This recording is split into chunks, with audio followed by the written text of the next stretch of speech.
ஐயாத்தினை அகிலம் கல்விசாலை ஆராய்ச்சி நிறுவனத்தில் இணைந்திருக்கின்ற அனைத்து நிலங்களையும் அன்போடு வரவேற்று நாம் இன்றைய பாடப்பகுதிக்குள் செல்ல இருக்கின்றோம்.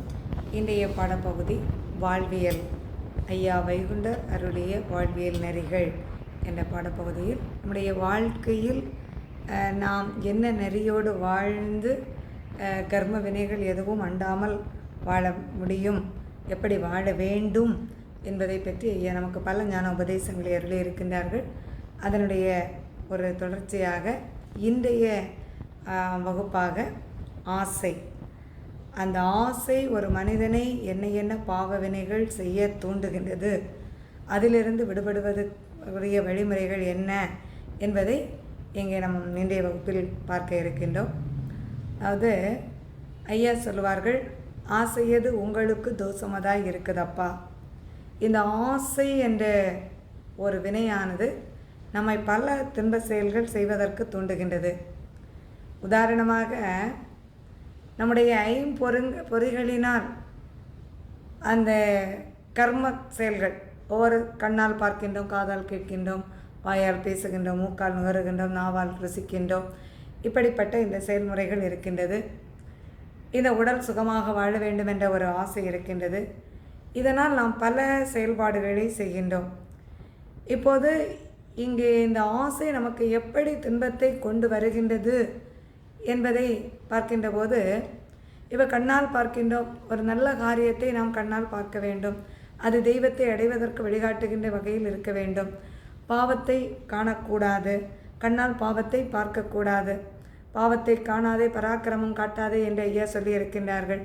உதாரணமாக ஒரு பாவ செயல் நடைபெறுகின்ற இடத்தில் நாம் சென்றால் அது நமக்கு பாவத்தை அங்கே தேடி தருகின்றது, கர்மா தொடருகின்றது. உதாரணமாக எடுத்துக்கொண்டோமே என்றால், கலிநீச மன்னன் ஐயாவை புலிக்கூண்டில் அடைத்து அங்கே சோதனை செய்கின்ற போது எல்லோரும் அந்த செயலை பார்ப்பதற்காக சென்றார்கள். ஆனால் எல்லோரை விடவும் தண்டனை பெற்றது ஒரு அந்தணன். அந்தணன் என்பவன் இறைவனை காண்பதற்கு வழிகாட்டக்கூடிய உயர் நிலையில் இருக்கக்கூடியவன். இப்படிப்பட்ட பாவ செயல்கள் நடைபெறும் இடத்தில் போகக்கூடாது. ஆனால் அதை மீறி அங்கே அவன் சென்ற காரணத்தினால் அதுவே அவனுக்கு அங்கே கர்மவினையாக அமைந்து அவனுடைய உயிரை அங்கே பழிவாங்கியது. இப்படி அந்த பாவ செயல்களை நடக்கின்ற இடத்தில் நாம் இருப்பது, அதை பார்ப்பது, அது கூட ஆபத்தை விளைவிக்கின்றது, கர்மா தொடருகின்றது, பாவ வினையாக மாறுகின்றது.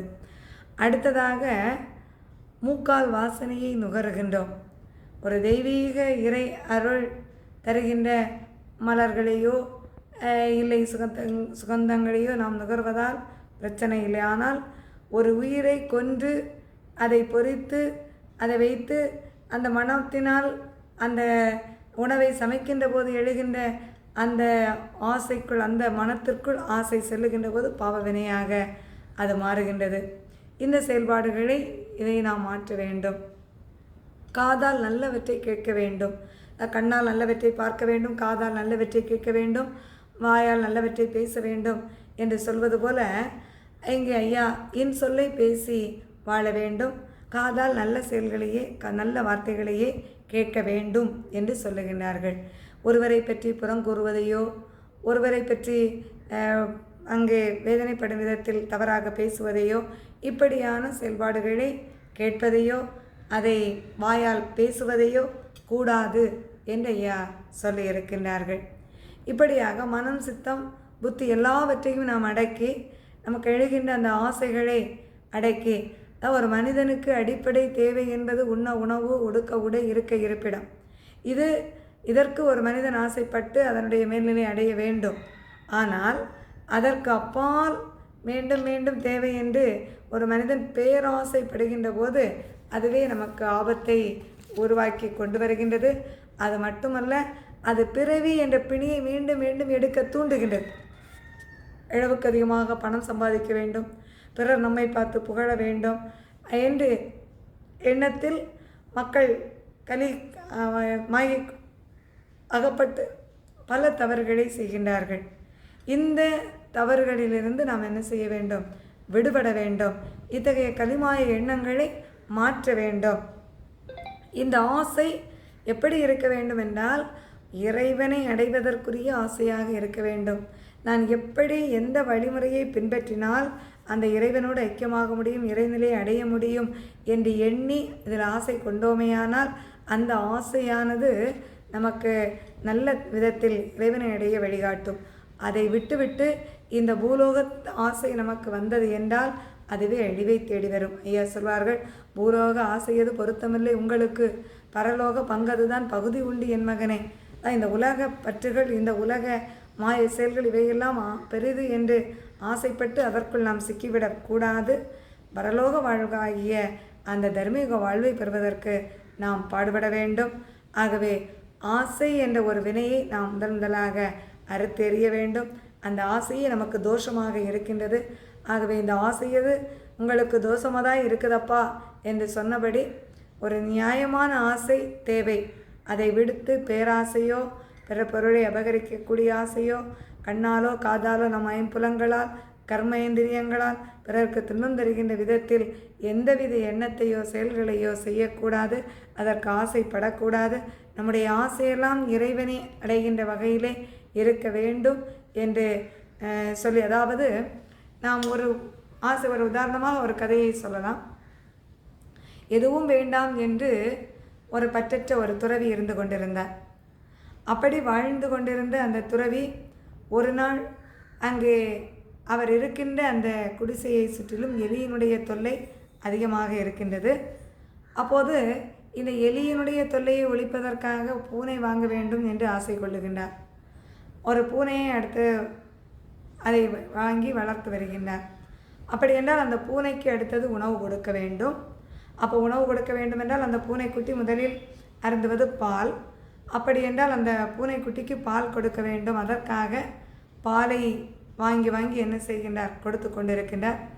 திடீரென்று ஒருவர் அவருக்கு ஒரு மாட்டை தானமாக கொடுக்கின்றார். இந்த மாட்டிலிருந்து வருகின்ற பாலை எடுத்து இந்த பூனைக்கு கொடுத்து வளர்த்து கொள்ளுங்கள் என்று.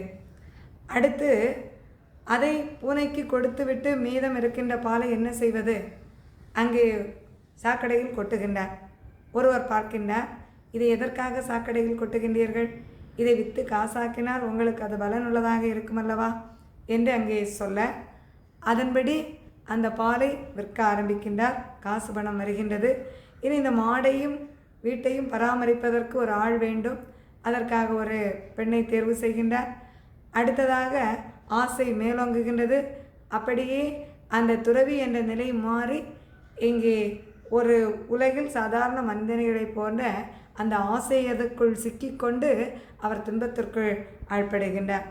மீண்டும் மீண்டும் அந்த ஆசையின் காரணமாக பிறவி என்பது தொடர்ந்து கொண்டே இருக்கின்றது.